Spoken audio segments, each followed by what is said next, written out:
Hi guys, welcome back to my YouTube channel. उम्मीद करते हैं आप खैरियत से होंगे। आज की ब्रेकिंग न्यूज़ और गर्मा गर्म टॉपिक के साथ हम आपकी खिदमत में हाजिर हैं। और वो ब्रेकिंग न्यूज़ ये है कि Karachi consulate has started accepting visa applications for students. Video start करने से पहले मैं आपको ये बताता चलूँ कि जैसा कि आपने सुन लिया कि एप्लीकेशन स्टार्ट हो गई हैं, तो मैक्सिमम सबने अपनी वीज़ा फ़ाइल जो है रेडी कर ली होगी। तो कोई ऐसे लोग या कोई स्टूडेंट जो अपना केस डिस्कस करना चाहता है या चेकलिस्ट के हिसाब से तमाम डॉक्यूमेंट्स को वेरीफाई या एक दफ़ा रीचेक करना चाहता है, तो वो हमारे साथ सेशन बुक कर सकता है। तो उसके लिए वो मुझे एक ईमेल लिखे, सो आई विल रीच आउट। ज़्यादा लंबी किए बगैर वीडियो को स्टार्ट करते हैं। तो अभी जो है कॉन्सुलेट की जो वेबसाइट है वो अपडेट नहीं हुई है। अभी 5 मिनट पहले मैंने चेक किया, लेकिन मैंने एक बंदे को जेरीज़ भेजा था, तो वहाँ से ये खबर मिली है कि जेरीज़ ने एप्लीकेशन स्टार्ट कर दी हैं, आप अपनी फ़ाइल सबमिट कर सकते हो। लेकिन सीन ये है कि इसका मैं श्योर नहीं हूँ, ठीक है। तो जेरीज़ वाले ये कह रहे हैं कि आइल्स लाजमी है। तो खैर आप लोग जाएँ और पता करें कि वाकई में लाजमी है या नहीं है। तो चेक लिस्ट जेरीज़ अपनी तरफ से दे रहे हैं, लेकिन कॉन्सुलेट की वेबसाइट पर कोई चेक लिस्ट नहीं है। तो जिस तरह लास्ट ईयर भी उन्होंने दिया था कि अपने डॉक्यूमेंट जो है वो आप इस सीक्वेंस में अरेंज करें, तो उसको मैंने इस तरह अपने पास बनाया है। तो मैं उसको ट्राई करूँगा, एक्सप्लेन करूँ डिटेल में। सो स्टार्ट करते हैं। सबसे पहले आपके पास जो है वो वीज़ा एप्लीकेशन फॉर्म है। मैंने इस पर वीडियो बनाई है, आप देखेंगे इसको कैसे फ़िल करते हैं, और फिल करें और प्रिंट निकालें और फिर उसको सबमिट करते हैं, दैट्स इट। और इसके साथ एक डाटा फॉर्म लगता है। अब वो डाटा फॉर्म क्या होता है कि आपका डाटा होता है, मतलब कि 3-4 कॉलम होते हैं कि आप कौन हो, स्टूडेंट हो, आपकी डिटेल, कहाँ एडमिशन हुआ है उसकी डिटेल्स, और इस तरह एक डिटेल और होती है। और उसके बाद है आपका CNIC कॉपी। CNIC कॉपी जो है वो आपने A4 पर करानी है कॉपी, मतलब एक फ्रंट साइड ऊपर, बैक साइड सेम साइड पर। इसी तरह फिर उसके बाद आ जाता है आपका कवर लेटर, जो आप वीज़ा ऑफिसर जो होता है आप उसके नाम लिखते हैं कि प्लीज़ ऐसा कर दें वैसा कर दें, तो वो कवर लेटर है। और उसके बाद है आपका टिकट, कंफर्म टिकट। फिर आता है अकोमोडेशन यानी होटल, और फिर उसके बाद आपका आ जाता है इंश्योरेंस। अगर आपने अभी तक इंश्योरेंस नहीं कराई है, तो पहले भी बता चुका हूँ, एक जस्ट ईमेल लिखें और फिर आपको इंश्योरेंस मिल जाएगी, ये पहले भी बता चुका हूँ। फिर उसके बाद आपका आता है एडमिशन लेटर। बहुत सारी यूनिवर्सिटीज़ ऐसी होती हैं जो एडमिशन लेटर नहीं देती।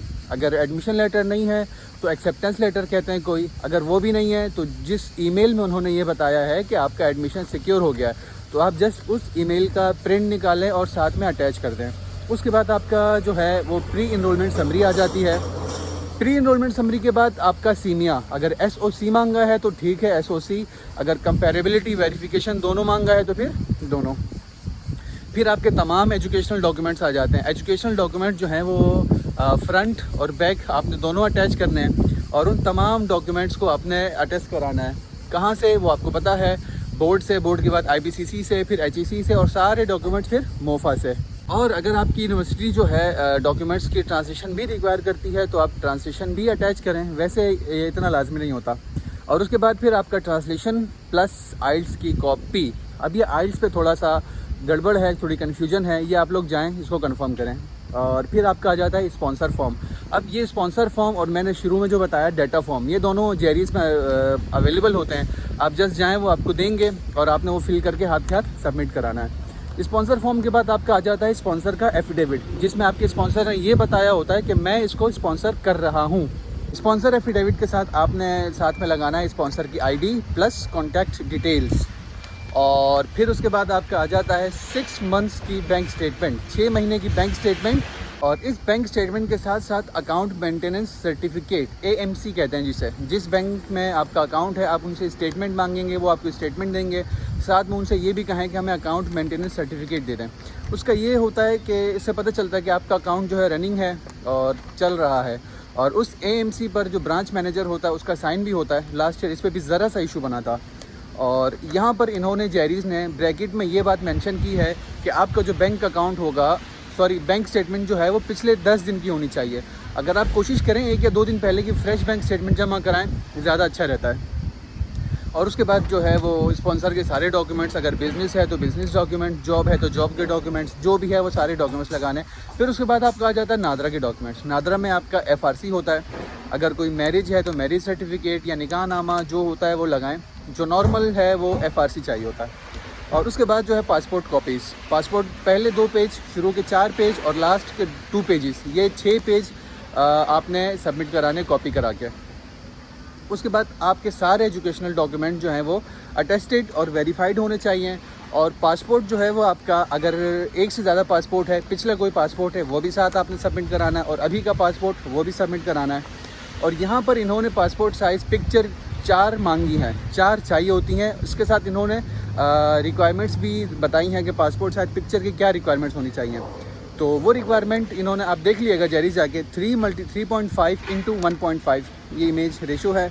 और वाइट बैकग्राउंड, बिना चश्मे पहने, अच्छी सी पिक्चर जिसमें आप बहुत खूबसूरत लगें, वो आपने सबमिट करानी है। एक और बात, यहाँ तक जो था ये सारे जो आपके डॉक्यूमेंट्स थे, ये वीज़ा चेकलिस्ट है, ठीक है। तो फिर जेरीज़ ने ये चेकलिस्ट दी है, बाकी कॉन्सुलेट की वेबसाइट पर अपडेट नहीं हुआ। तो आप जेरीज़ जाएँ, वहाँ से और आपको प्रॉपर इन्फॉर्मेशन मिल जाएगी, और फिर आप उस हिसाब से अपने डॉक्यूमेंट्स सबमिट करा दें, ठीक है। आपके अगर डॉक्यूमेंट्स रेडी हैं, सब कुछ आपका ओके है, जस्ट आप जेरीज़ जाएँ, वहाँ इस सीक्वेंस है, जिस सीक्वेंस में मैंने एक्सप्लेन किया है, इसी सीक्वेंस में आप अपने डॉक्यूमेंट्स लेकर जाएंगे तो आपका टाइम बचेगा जेरीज़ में। लास्ट ईयर भी ऐसा हुआ था, बहुत सारे लोग ऐसे थे जिन्होंने कोई मतलब ऐसे अंधाधुंध ले आए थे डॉक्यूमेंट्स, फिर उनको काउंटर पे बहुत ज़्यादा टाइम लगा था। तो मैंने जेरीज़ की जो चेक लिस्ट थी वो पहले ही उठा ली थी, उसी सीक्वेंस में सारे डॉक्यूमेंट्स रखे थे, जस्ट जाकर वहाँ पर स्टेपल करके फाइल में डाल के सबमिट करा दिए डॉक्यूमेंट्स, कोई आधा घंटा भी नहीं लगा था। तो कोशिश करें कि आप इसी तरह इसी सीक्वेंस में अटैच करें, तो आपका भी टाइम बचेगा।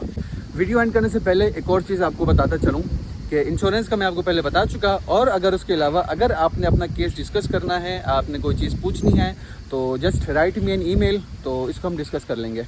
और उम्मीद करते हैं वीडियो आपको पसंद आई होगी, अगर पसंद नहीं आई तो रियली सॉरी, और कमेंट बॉक्स आपके लिए खुला है।